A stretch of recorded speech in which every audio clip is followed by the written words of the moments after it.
So we will get started with the updates. I apologize for the delay. Thank you. Take care, George.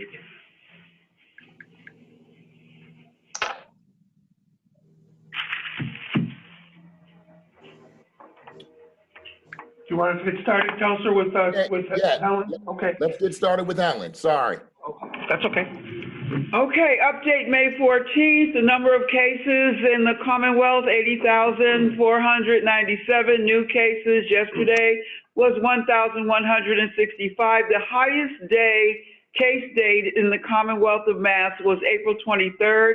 There were 3,079 cases. That was the highest day. The lowest day was May 11th, 669 cases. Yesterday we had 870. So you can see that yesterday we went up a little bit as far as cases are concerned. In Hampden County, we have 4,889 cases. The number of cases in the city of Springfield currently is 1,858. We added 23 yesterday. We are 38% of the cases in Hampden County. The deaths statewide, 5,315. 174 deaths were reported yesterday in Hampden County. There are 464 deaths.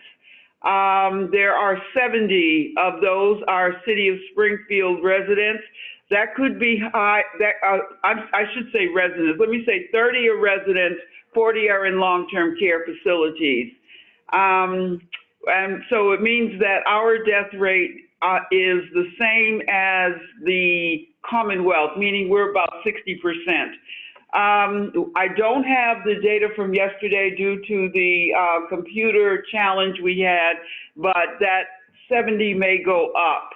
98.5% of the long-term care facility deaths had underlying conditions. I'm sorry, 98.5% of all deaths in the Commonwealth had underlying conditions. And so we are moving forward as far as our face coverings are concerned. You know that the city issued regulations on the same day the governor did. And you know that the face coverings are necessary if you're waiting in line to go in the store, shopping in the store, picking up food at a restaurant, waiting for or riding on public transportation, riding in a taxi or other ride vehicles, seeking health care or going to those essential businesses. And when you're working jobs that are with the public, we are using the state's contact tracing collaborative. They're having a challenge with that because they're not reaching all of the residents. We think that's because of the zip code that they're using. And Patrick Sullivan can talk a little bit about our plans for reopening. We're working on our reopening plan guidelines for municipal buildings. Can I answer any questions? Yeah, sounds good. Thank you. Thanks, Helen. I can't hear Justin. Justin, you're muted.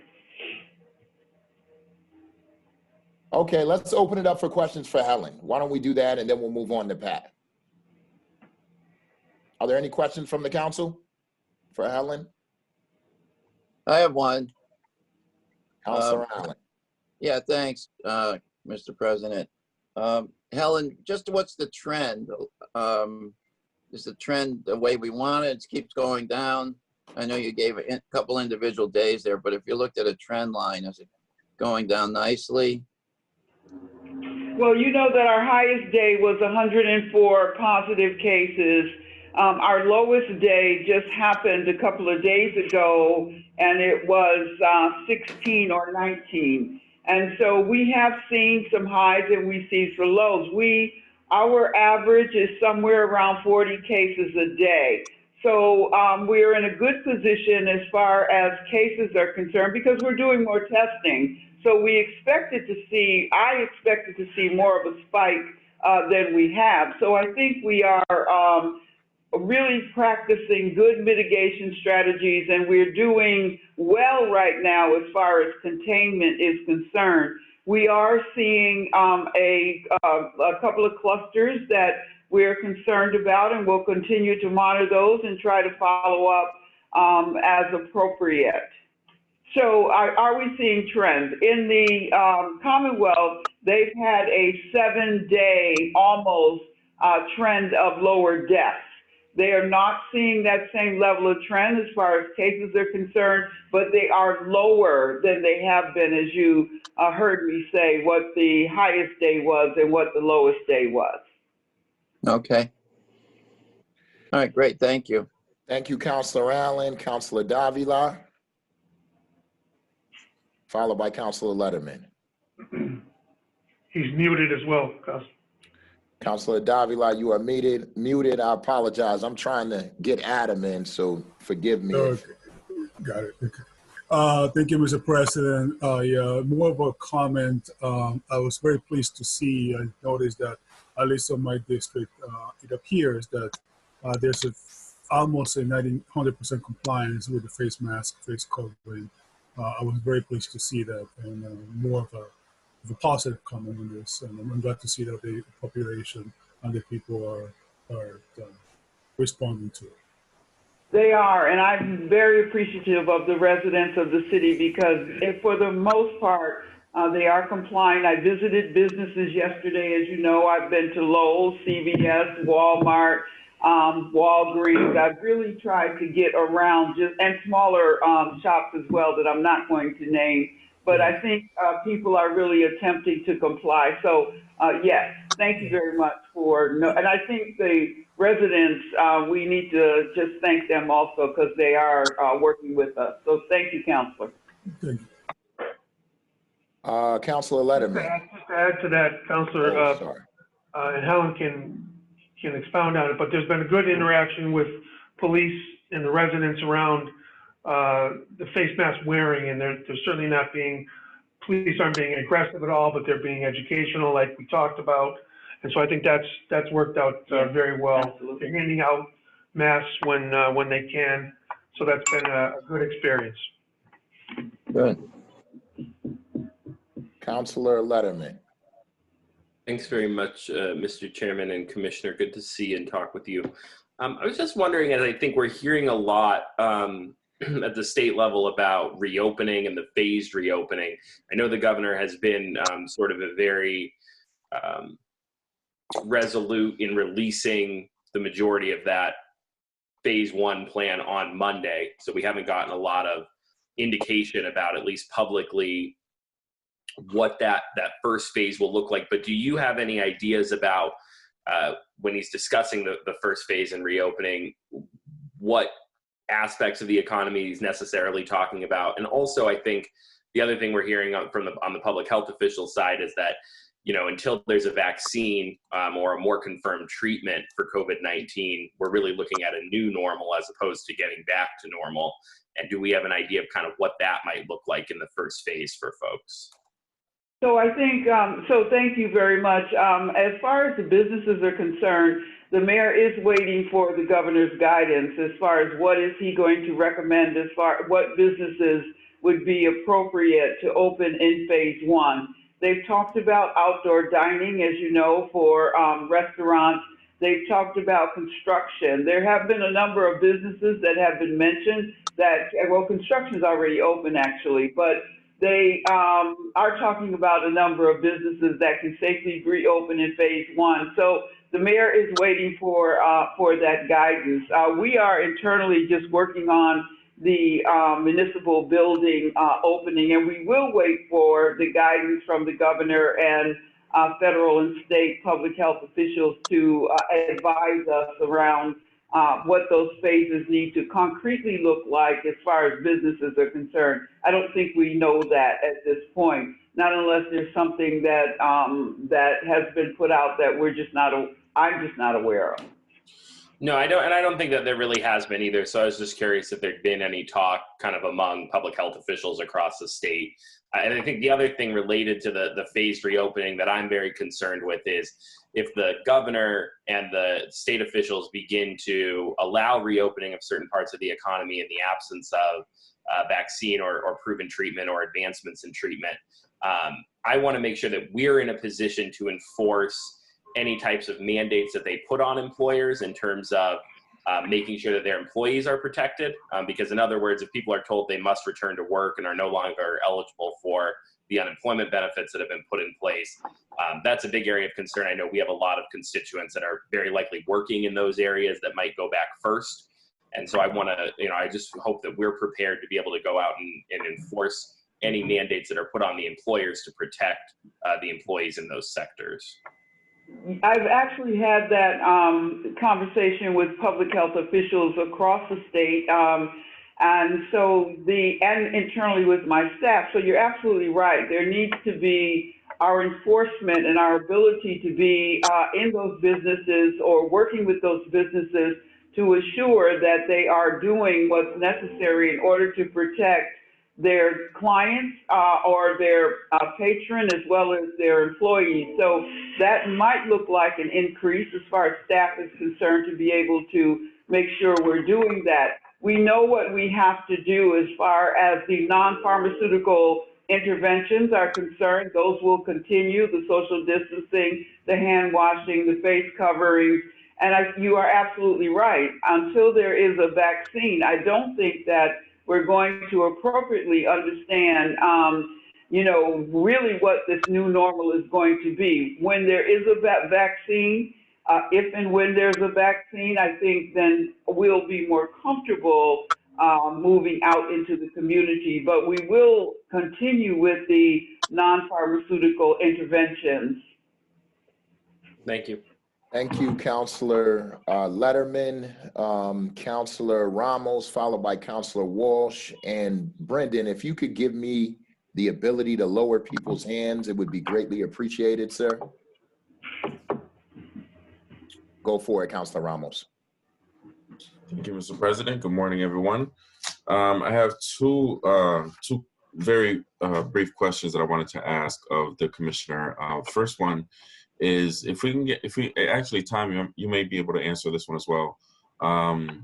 If you can just give us a brief overview as to what the city of Springfield is doing for the mask mandate and how it's going so far. I know that you mentioned that we were giving out masks whenever we can. How's that working out? Is there any need for any type of modifying of that mandate? How is it going? Well, from my perspective, and I have visited businesses because through our hotline, we get information from residents around businesses that they feel are not complying with the mask requirements. So I've taken the unique step of going with my staff to many businesses. I have visited 12, and I will tell you, for the most part, it is going well. There have been a few stores that we've had to have conversations with, like Walmart, but they are doing their best to comply. At least that's what I found. So what are we doing? My staff is going around. I mean, I went to some stores, but they do that on a daily basis and following up on what the residents tell us they are witnessing in the public. As far as the general public is concerned, that's observational for me. I have not gone up to anyone, but what I'm observing, it appears that the majority of those individuals who are out there, out and about. Now remember what the requirement is. It is you must have on a mask if you cannot socially distance 6 feet from another individual, or you are with someone who lives in your household. So that requirement, what I've seen for the most part, it's being followed. The police department has had the opportunity to ask individuals where they've seen a cluster to remind them, give them a mask, and for the most part, as Tom Ash said, as the chief of staff said, there has been compliance. Good, good. I'm glad to hear that. Mr. President, if you would allow me one more very quick question. Early on when this pandemic first started and people started wearing masks and gloves, ever since then we've been seeing a lot of litter, a lot of people throwing their gloves and masks everywhere. I'm wondering, number one, what is the penalty for someone littering gloves and masks? Is it just a simple fine for littering? And also, which department is in charge of picking up those masks and gloves that are being left everywhere? So it would be the same enforcement as we've had on the books for forever for any kind of littering. DPW has been charged with spot cleanup, and I know Pat's been doing some work in the parks with that. So we're aware of it. It was a topic of discussion at one of our cabinet meetings. We're aware it's somewhat problematic, but DPW is paying pretty close attention to it, and we're as calls come in and we're getting alerted to where there are particularly gloves, that we're going out and picking them up. And if we see somebody, again, no, I don't know that we've ever during this crisis ticketed someone for that, but I'm sure if we see that, then they'll address it. What is the fine for that? $50. $50, I'm guessing. I think it's 50. Yeah. All right, thank you. You're welcome. Oh, thank you, Councilor Ramos. Councilor Walsh, followed by Councilor Davila, and then we'll hear from Pat Sullivan, and then we can open it back up for questions. Thank you, Mr. President. And I'm reminded by your remarks, Tommy, that yesterday was the police memorial at the Springfield Police Department, and I was very disappointed I didn't have the opportunity to go. I know myself and my colleagues regularly go to that to recognize the sacrifice that our police officers have made in the line of duty. So I'm hoping we make mention of how hard they have to work, but I was very sorry I couldn't attend that in person.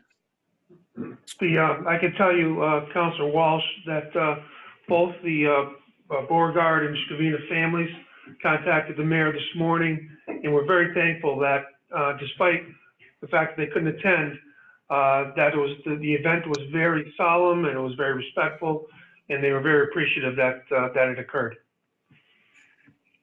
Thank you, Councilor Walsh. We're also joined by Councilor Edwards. I know we had Councilor Williams on the phone, and I believe we're joined by Councilor Fenton as well, if I didn't mention you before. We'll hear from Councilor Davila, and then we'll let Pat Sullivan speak, and then we'll open it back up for questions with the remaining of our time. Yeah, Mr. President, I didn't have a question. My hand was raised, so it didn't go down. No questions. The floor is yours, Councilor Davila. Sorry. Yeah, Mr. President, I don't have a question. My hand was raised before. Oh, you said you don't have a question? No, okay. I don't have a question. So thank you, Councilor. We'll hear from Pat, and then we'll open the floor back up for questions. Yes, it's good to see everyone. As Helen described, we're anxious to get the governor's guidelines, but in anticipation of that, we've been working on a plan to open up City Hall and Tapley Street to the public by appointment for the first phase. We follow the CDC guidelines. So when you approach City Hall, it will be the back entrance that the public would be asked to do. We will be posting the department numbers that people will call in advance to schedule that appointment time. You will have your temperature taken under a tent by the back door. If your temperature is 100.3 or higher, you would not be allowed into the building. You will be required to wear a mask. We will have 2 staff people assigned from 7:30 to 9 to keep the line moving, because this will also include the city employees that are going to be coming into work. And then we'll have 1 person assigned both here and at Tapley Street to man that door. At City Hall, we will have signage indicating safe social distance guidance. The elevator will only be big enough to have 1 person. If there is a family member, we would allow the 2 people to be in the elevator. We are going to set up each floor with a one-way traffic pattern. So we will have arrows on the floors indicating the travel route through each floor to get to the desired office that you want to attend. The back staircase will be for entering the floors. The front staircase will be used for exiting the building. The front doors will be remained closed and locked at this time. The clerk especially has expressed a concern of that as being a potential breach. So we feel it's best to have those doors closed to the public. And then the side door will be marked and used as an exit out of the building. We will have plexiglass screens where appropriate. So on the first floor, that would be the assessor's office. We've actually developed a prototype, and we were able to purchase the last 30 sheets of plexiglass 2 weeks ago. And there's really no plexiglass available until the end of June from what we're being told by suppliers. So we were lucky to get the glass so we could safely open. The clerk's treasurer's office, where you have the speak holes that are currently, those will be plugged with plexiglass for the time being until at some time when there's a vaccine, then they would be removed at that point. So our goal is to keep our employees safe and also the residents safe that would be having to come into the building to do business. Just some other areas, when you reach outside the different public offices, we will have queue stations, if you will. There'll be blue circles basically saying safe social distance, and it'll give the people a guide of where to stand. That probably will be more important when we enter phase 2. But for the time being, we feel for whatever reason, if there is a backup at an office, because we're only going to allow 1 to 2 people per office to conduct their business. So there will be a requirement to have a line outside the hallway. It's similar to how the treasurer's office has done it in the past, but in this case, they'll be spaced 6 feet apart. About 2 weeks ago, we had a great conversation with President Hurst, and we are working on the design. He had requested plexiglass stations in between your workstation. So when you return to government in September or October, that you will have that comfort of being safe. So we're working on that design as we speak as well. So we feel that we've come up, and so for Tapley Street, basically your temperature would be taken at the platform area before you enter the building. We will have reassigned staff to probably man that building because retirement would be the busiest office at certain times of the season, and then the code, Steve Deslet's department getting permits to contractors will be a very busy office. So again, probably for the next month, it will be by appointment only. And then the science will dictate how we enter into phase 2. And of course, the governor's guidelines will give us even more direction. So next week we'll be meeting internally once we get those governor's directives to put a plan together that we can share with you and the general public of how we can get back into business. But we feel that we've come up with a safe plan for City Hall and Tapley Street. We're also working with the police commissioner. We're going to install an intercom system. Right now, she had a phone system to communicate. So we're going to change that over to an intercom because just handling a phone and having to keep that clean was going to be very difficult. So, and then I just want to give a shout out to the park employees, our building custodian crews and our trade staff. Everyone's been reporting to work through this past 8 weeks. I know there was a lot of opportunity for departments to work remotely, which I think has helped keep the virus down. But I just have to really commend all the staff, park, custodial, and trade staff have done a great job keeping areas safe, keeping it clean. And I think we've really, when you saw what was going on in the eastern part of the state in their parks and what was happening out here, people have been very respectful. They've been wearing their masks. They've been safe social distancing. And I think it's provided everyone with a great outlet to get out of their houses and at least have a different stage of scenery. So we're proud that what we've accomplished out here to have that available. And then just on non-COVID, I just toured some, we've also kept our construction going because we have state and federal guidelines that we're following with that grant money. Emily Bill is looking really awesome. So if you have a chance and want to take a drive by, I would say we're probably about the 60% point with Emily Bill. Ruth Elizabeth is coming along nicely, and Chris is just looking at the Central Street numbers. And then we had a great Zoom meeting with the CPA committee on the park projects and working with the neighborhood councils on their applications. So we've been moving business along as we've managed the COVID.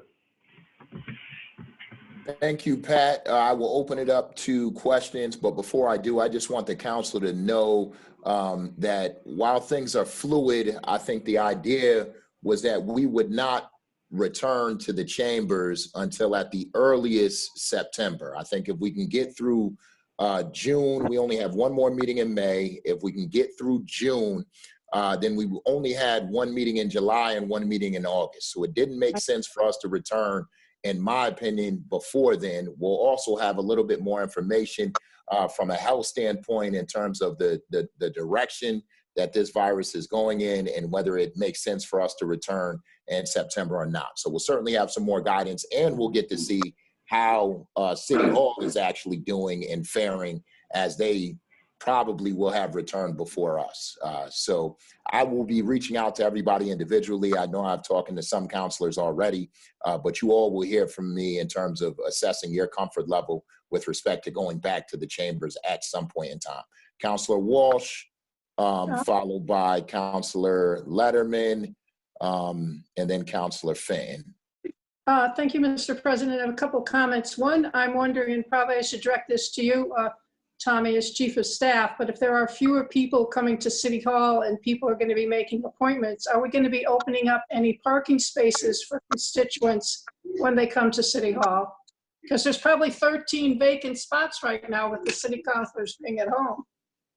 Yeah, we're noticing that some of our spots are being used up now by some that we don't know. So something that we can think about if there are extra spaces, particularly if there are folks that need to be parked closer to the building than others, something that we can talk about for sure. Yeah, I think that'd be a nice gesture for the people that have to come down. And Pat, I want to say what a great resource the park itself is. So many people are enjoying it at this time of confinement. And you're doing a wonderful job keeping the parks open, but I'm sure all of us have noticed how many of our constituents are being helped by being able to go to those parks. Good job there. I have to say, everyone's been very good about honoring not being able to use the playgrounds. It's a very difficult time, but there's been no vandalism to speak of, and everyone's being respectful. So under the circumstances, I'm very just proud of our city, how everyone's been responding.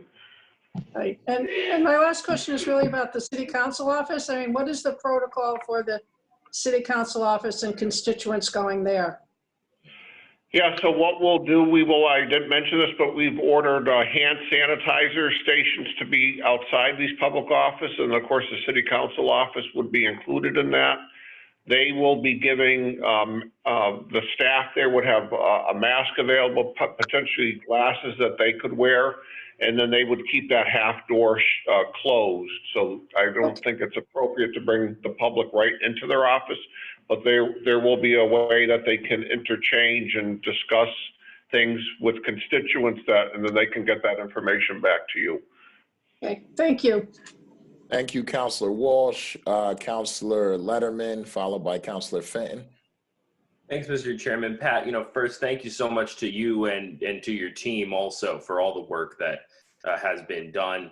And I would echo the sentiments of Counselor Walsh relative to the parks. As I talk with colleagues and contacts throughout the state, they're always very surprised to hear that we've been able to keep our parks open and that we've been able to do it safely. And that's a testament to the work that you and your crew have done to keep that option open for Springfield residents.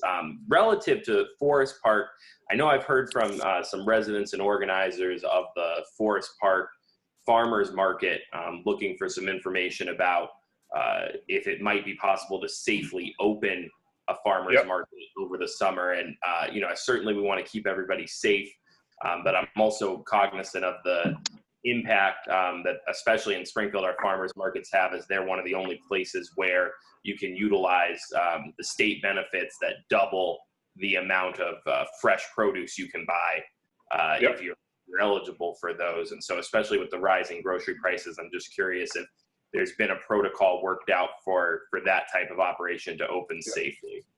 Yeah, so they submitted a plan to Helen and I tonight. We're actually having a Zoom meeting with them today at 2:15 to review that plan.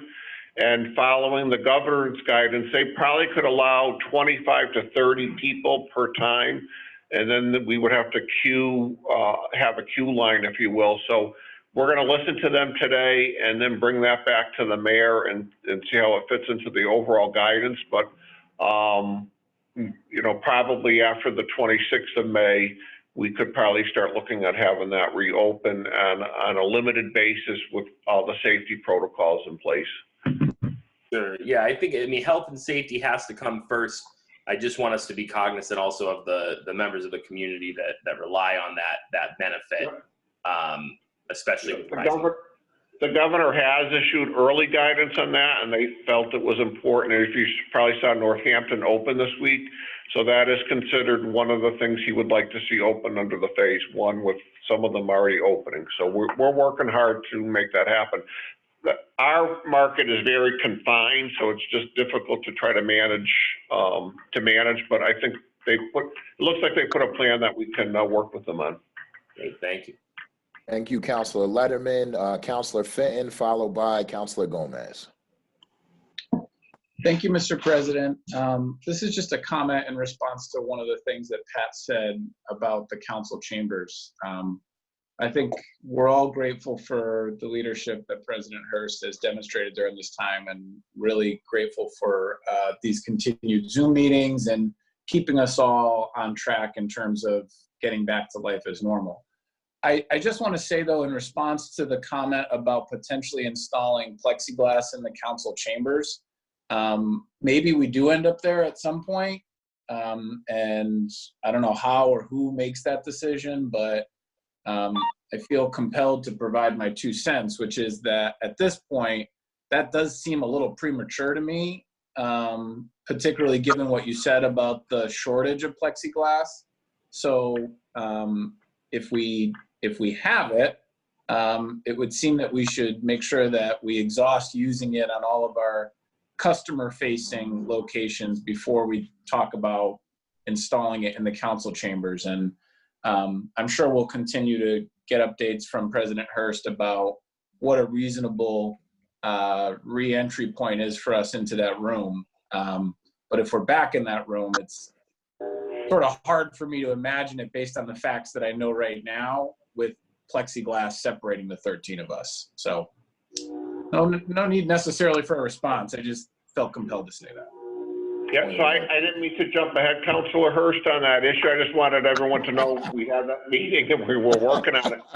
And I think it would probably, we had discussed this, Tom and I, when we talked to Councilor Hearst, you know, that would probably be a phase 2 to phase 3. So when you could start having 50 people in a group together by the CDC guidelines, that's when you probably would start having those meetings again. And again, Helen and I have to review the overall guidance from the state. So it's just basically another mechanism that would be between each counselor desk, if you will. And we have to study it. And you, Councilor Hearst said at that meeting, don't buy ours right away, get the rest of the government. We're going to be the last to worry about. So that was already our marching orders from Councilor Hearst not to start setting up until we were ready to reopen the council chambers.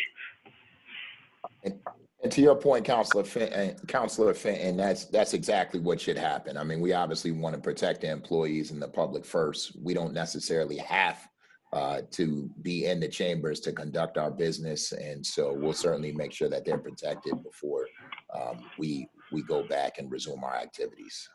But point well taken. Councilor Gomez. Thank you, Mr. President. How you guys doing today? Nice to see all of you. My question is particular to the reopening. Maybe you guys, I got on late. I apologize. I was having issues trying to get on. Golf courses. I know that the governor has stated that we can open golf courses.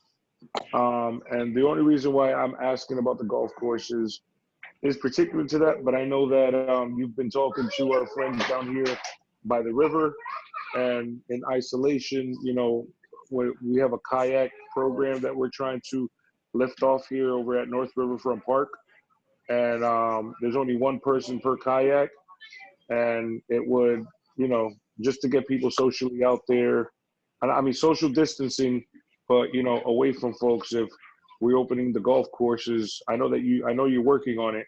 I just want to get your 2 cents on that, because for you guys that don't know, Pioneer Valley Road Club is we're going to be doing kayaks on the river this year. Right. Well, we're trying to, but you know. We're working with them. We met with them. Yeah. So, good question, Counselor. So I think, you know, Helen, that's where Helen and I are a little bit frustrated, because we're kind of waiting for that guidance from the Commonwealth of how they want the state to open up. So they did jump ahead to do the golf courses first, and there was actually 3 different edits of that opening in over a 2-day period, which made it difficult for us as we were trying to open them, rather than having the guidance right out of the gate right the first time. But that goes with this, nothing's normal with this COVID virus. Regarding the North Riverfront Park property, we are very supportive of them reopening at the appropriate time. I think what you've got to remember is they would have to open with 10 people or less at a given time. Their groups tend to be in the 50 range or more that attend their programming. So everyone needs to just be mindful of the phases. What is the guidance in each phase? And right now, the guidance in phase 1 is 10 or less, face mask, hand sanitation, and just being safe. So realistically, that type of a program probably won't open up into a phase 3, if you will, when you can start having groups of 50 or more. And as much as they only have 1 person per kayak, it's bringing those 50 youth together in one area that you can't do at this time. And that's going to be difficult as we try to figure out the summer and even into the fall as we deal with after school and just what we do as recreationally. Everything's going to be kind of on hold, I believe, for the summer. Thank you, Pat. Thank you, Councilor Gomez. Just to piggyback on that, Pat, my wife, I'm really trying to get my wife out to golf. And I know there's been a lawsuit with respect to those that have disabilities in terms of the carts. I also think it puts folks in a difficult situation who are not able to utilize the bathrooms. So it just seems to me that at some point in time, I mean, I certainly can get around that, as can, you know, my father and my brother who I golf with. But in order for me to get my wife out, we're going to have to find an alternative in terms of making sure there's some way that they can go to the bathroom, or that she can go to the bathroom. We agree. We had probably a 20-minute discussion on that. It bothered all of us the same way. It made no sense, but again, we're following the governor's guidance. So our law department is working with the state attorney on that very issue. The other issue we're looking at, we really consider our golf course as restaurants, if you will. We feel that there could be, they should be, because they actually service, the one in Franconia serves the office building next door for takeout. And our concessionaire is basically ready to do takeout for the golfers. So I think once we get that governor's guidance on Monday, I think you'll find that Helen and I are just going to have a recommendation to the administration that we feel that we could do takeout, and then that solves the bathroom issue, because then the concessionaire is then responsible for the cleaning of the bathrooms as the public uses it. But just be mindful, phase 1, every time someone goes in there, it's got to be cleaned, and I think we will have a plan to address that issue.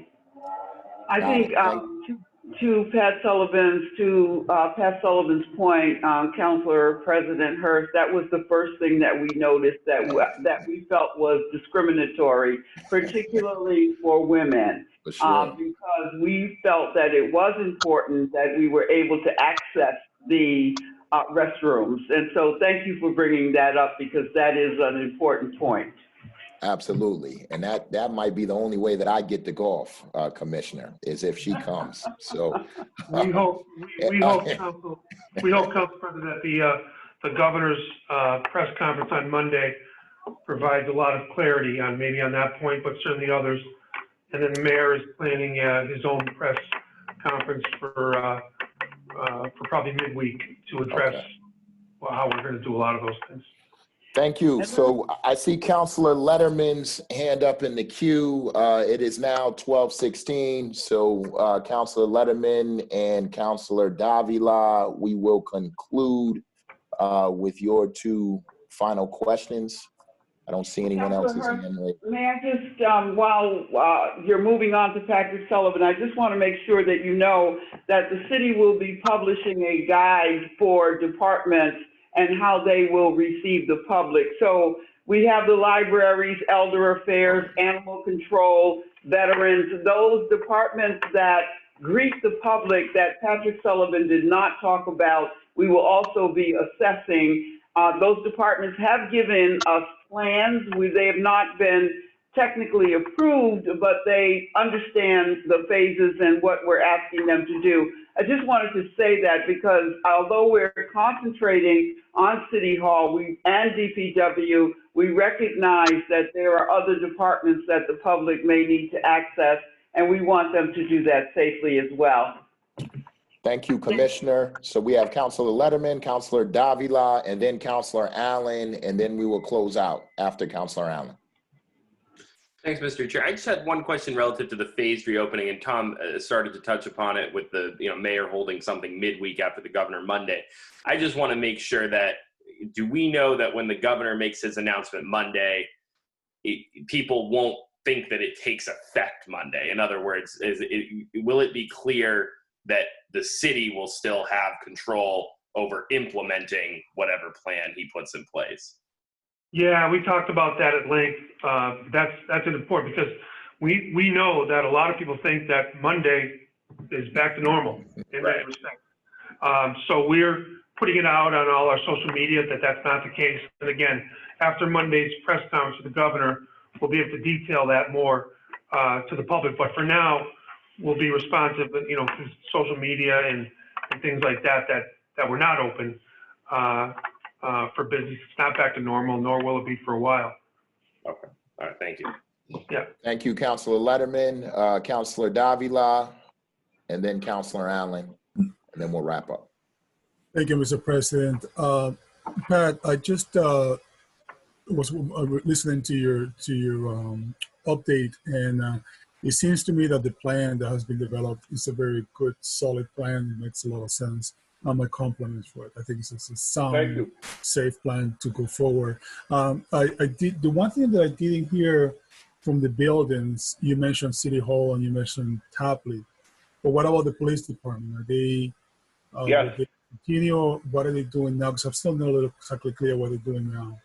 Yeah, so the police department, we're installing a microphone system right now. It's a phone system when you try to talk into that lobby. So we just got the quote in last night, so that'll be installed over the next week, and they will have the hand sanitation, which is they already have that, and she's already been doing testing or signups for her the sexual. Yeah. What's it called? Well, also they're doing the restraining orders at Dwight Street facility. Yeah. So she will have safe social distance, and we'll set up some queue lines, if you will, in her lobby as well. Same thing for the Youth Assessment Center? The Youth Assessment Center is at the Fenton Center, and I think they've already have all their protocols in place there. Very well. And finally, I'm just thinking, and probably this is more a commissioner-related question, Commissioner Clapwood, but in terms of the residents who are arrested, what kind of protocol have been followed? I'm sorry, Councilor. For Clapwood, how arrested. Yeah, so they've set up guidance right in their garage area. They have wash stations. Before each shift, after each shift, those cars are washed out. We've had two incidences where people that they have had to pick up were questionable for COVID. We have an agreement with Springfield Abatement, came down and did a deep cleaning. They actually had an employee that wasn't feeling well. We brought that company in to do a deep cleaning. So we have all these protocols in place that if something does happen in a building, we can do a deep cleaning and address that. Helen and I set that up through the mayor's approval on day one of this crisis. So and I think, you know, to Helen's credit and the mayor's credit, that's why we maybe have contained this. When you see what the police and fire in the eastern part of the state, they've had a higher number of individuals affected. And I think because we've had these protocols in place, we've kept our numbers low. I'd like to think that anyway. Well, I agree, Pat, but I'm thinking more of the issue of the plexiglass and servicing people and the police department, those that are placed under arrest. I'm specifically thinking also of the booking sergeant. Do they have a plexiglass to protect the booking sergeant for those people who have been arrested? As of now, they have everything in place that they feel is important to keep themselves. They have face shields and they have the proper gloves. So the Commissioner Clapper's done an excellent job keeping her officers safe and again, keeping her numbers low. Same protocols, Victor, for arrestees that they would have in any other part of the building in terms of cleanliness and a deep clean after someone is processed. Thank you, guys. Thank you, Councilor Davila. Councilor Allen, take us home. Yeah, thanks, Mr. President. My question has the spirit of what do we find, we put all these protocols in place and then we find somebody is infected with the virus that, will the protocol include what we do in that situation? Like we shut down that department or is that kind of?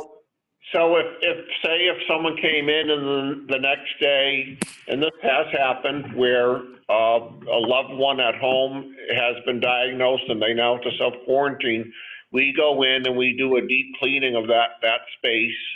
And Helen gives basically the guidance of how long they should self-monitor or when they should get tested themselves. And mainly they call their primary care physician in a lot of those cases. But Helen's been given very good guidance to the departments as those instances have happened. We've had to do a fire department, I think twice, and we've done the police department 2 different occasions for those instances, and we get right in there and we do those deep cleanings. And I think it's also important to recognize, Councilor Allen, the contact tracing is very important. So once we have a positive and we reach out to the family members and who they have been in contact with, so it's not just giving guidance to the positive, it's give to the individual who tested positive, but the family as well as other individuals they came in contact with. So we have to make sure if you are in contact with someone for more than 15 minutes and less than 6 feet apart, you are a contact that has to be followed up with. And okay. we've been doing that. So we've already encountered that, is what you're saying? Yes, yes. Council President, I know it sounds like we're getting ready to wrap up, but I just wanted to share with you, TJ's not here. Yes. But from a financial standpoint, I wanted to share that he was on a Zoom call meeting yesterday with the Secretary of A&F and CFOs from across the state and so on. And he just wanted to let everyone know that we are really light years ahead of any other city or town in terms of our preparation and our relationships with FEMA that we've had because of other reasons, obviously, and our deficit spending and things like that other cities and towns have never even heard of. So I think it's pretty impressive that we're in a position that we are despite what is occurring, but in terms of preparedness of what we're looking to do in terms of getting that money back and being reimbursed, we're just light years ahead. So we're in a good spot. We got a good team and all that. I wanted to share that with you and the council. So thank you. That is great to hear. Thank you, Commissioner. Thank you, Pat. We appreciate all of the hard work that you guys are doing day in and day out. We certainly, it's not easy. We know. So we appreciate your efforts. Just some housekeeping notes for the counselors. We will be meeting Monday at 6:30. We will have our hearings meeting. That has not changed. It will be Monday at 6:30. We will have our hearings meeting. And then on Tuesday, and I did send an email to everyone on Tuesday, we will be having at 11:30 to 12:30 a meeting about the rate hike with the Water and Sewer Commission. And then on Thursday, we will have our weekly update from the administration. And directly following the weekly update, we will have a meeting regarding the census with Gladys, as well as Molly Canosa Albano from the library. So look forward to seeing you in a couple Days. Councilor Fenton, sorry. Who's coming to the water and sewer meeting from the commission? So we'll have Jim Schimmel and Vanessa Otero, who is the president of the board. And then I think there's one other, I think their CAFO is coming as well. Thank you. All right. Councilor Walsh. I'd just like to say, I hope your wife beats you in golf.